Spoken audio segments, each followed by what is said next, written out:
Bonjour à tous. Dans cette vidéo, nous allons voir comment connecter une application Java à une base de données Oracle et en plus insérer des informations dans une table de cette base de données.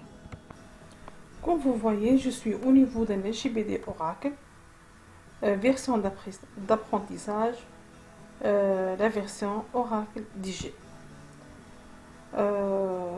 Voilà, donc vous pouvez trouver Oracle en ligne. Voilà, vous trouvez des versions d'apprentissage pour pouvoir travailler avec. B.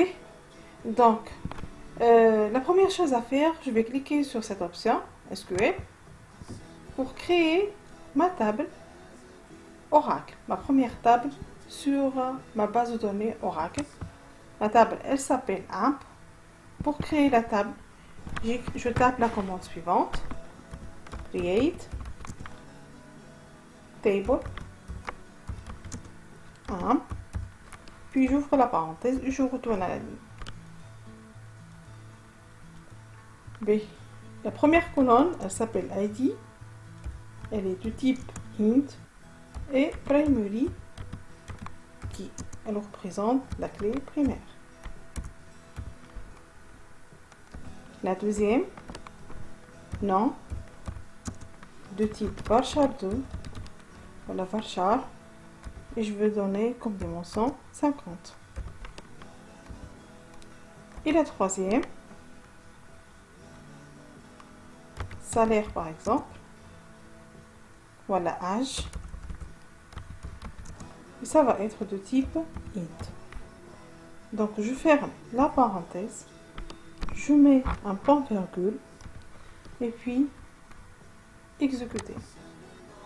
Voilà, ma table maintenant elle est créée dans ma base.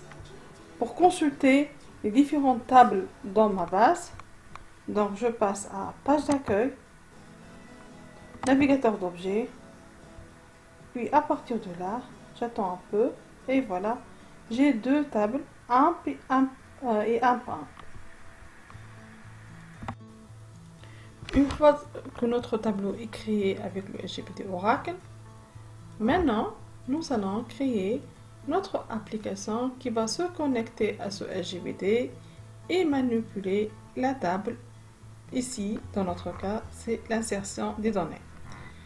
Donc, on va faire File, New,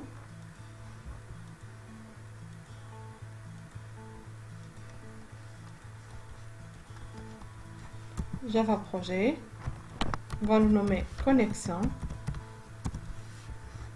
et puis je dois vérifier que le JDBC Oracle est connu par le JDK ou non, et voilà, notre fichier il existe, et le JDK il connaît bien le JDBC, voilà, il sait comment se connecter sur le SJBD Oracle.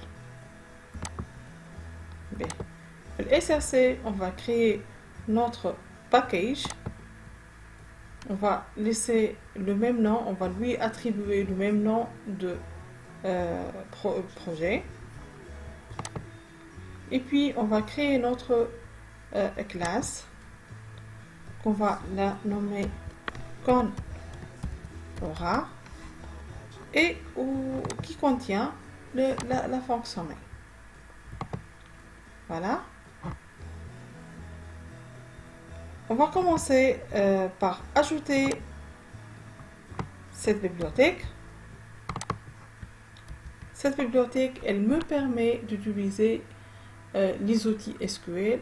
Si je vais utiliser les commandes d'insertion, de mise à jour, de suppression, donc tous les outils SQL, je ne peux les utiliser dans l'application que lorsque j'importe ce package.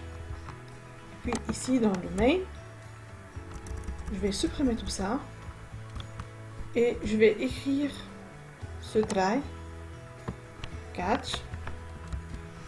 Donc, pour éviter les exceptions, pour éviter que l'application, en cas où il y a un problème, qu'elle se plante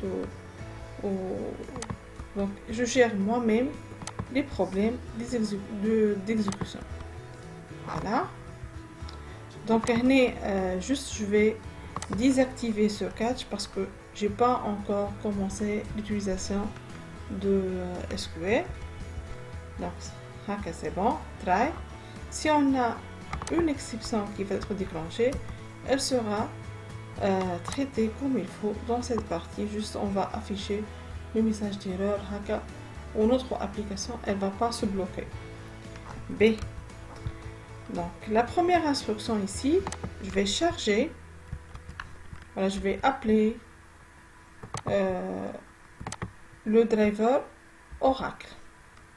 Voilà, avec cette instruction, je charge le driver qui va me permettre de se connecter au SGBD. Et puis, je fais l'exécution.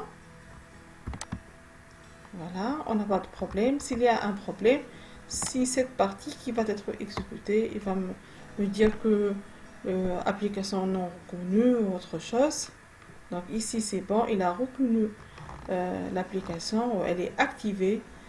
C'est grâce à ce fichier. D'accord? C'est grâce à celui-là. B. Ok, on a activé l'application. Voilà, on a activé le script qui va laisser notre application se connecter au SGBD Oracle. Voilà. Entrée. Maintenant, je vais créer la connexion. On a activé le service qui nous permet de faire la connexion. Maintenant, on va se connecter. Et pour se connecter, on va utiliser cet objet. On crée cet objet de type connexion.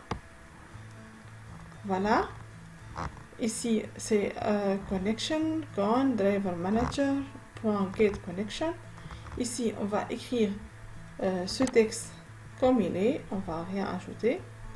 Par contre, ici, je dois préciser login ou le mot de passe que j'ai utilisé pour se connecter au SGBD.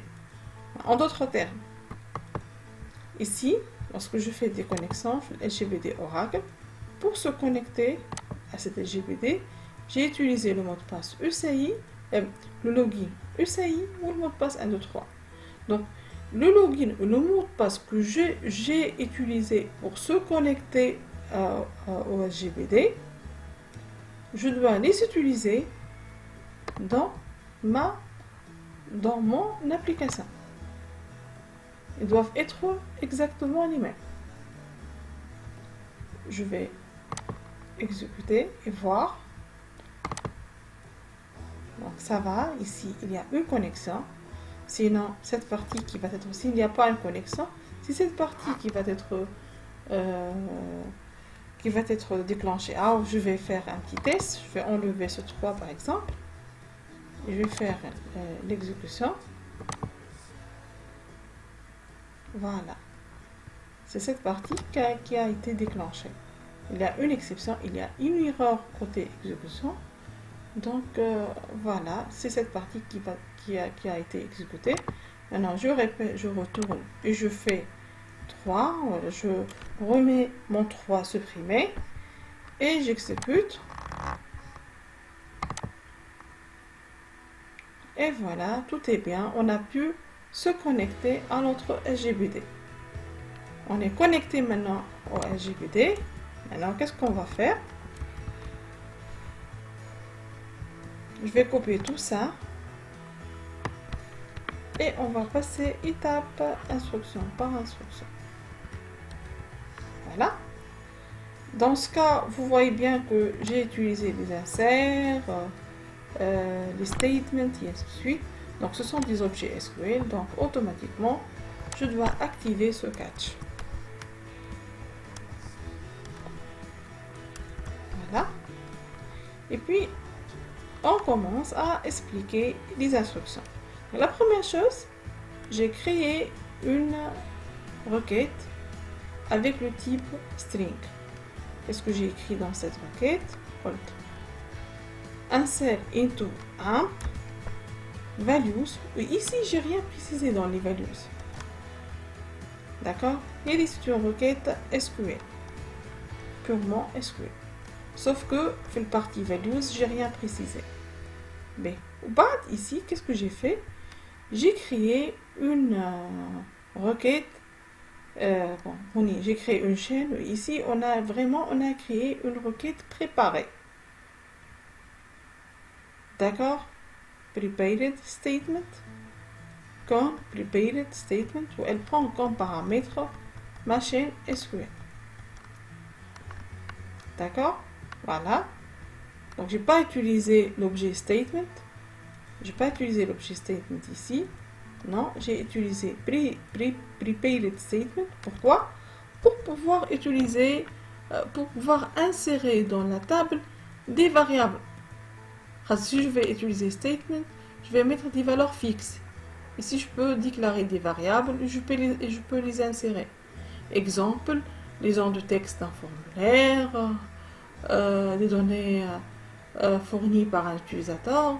Je peux les insérer directement dans une table de base de données. B. Qu'est-ce que je vais faire? Maintenant, dans cette partie, je vais insérer, je vais remplacer chaque point d'interrogation par sa valeur. Par exemple, le premier point d'interrogation, il représente la première colonne de la table qui est un int. Donc, la première colonne de la table A, c'est un int. Si je retourne ici,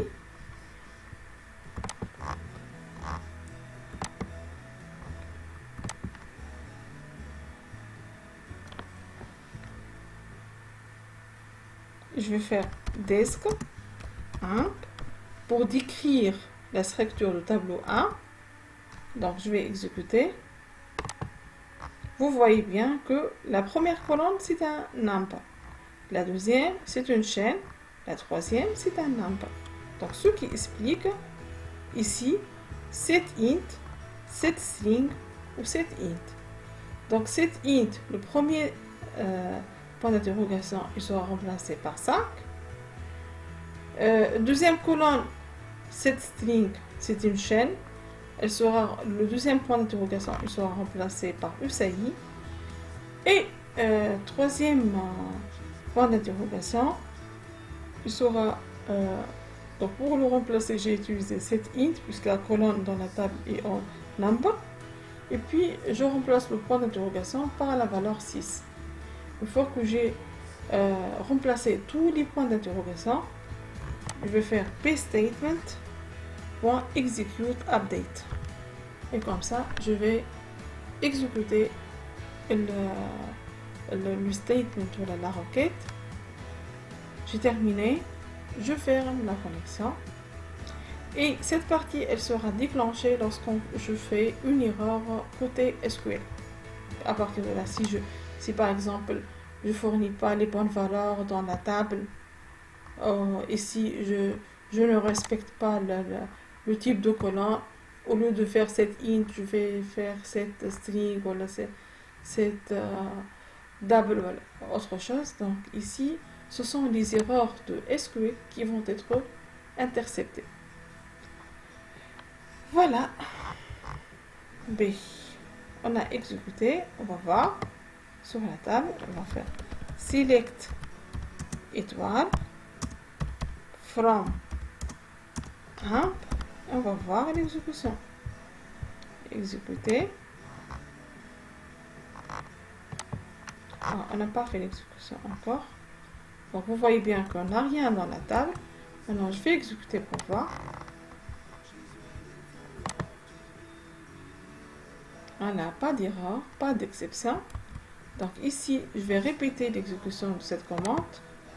Et vous voyez bien que le tuple a été inséré correctement. Voilà, on est arrivé à la fin de ce tutoriel. J'espère que les notions abordées sont claires et merci pour votre attention.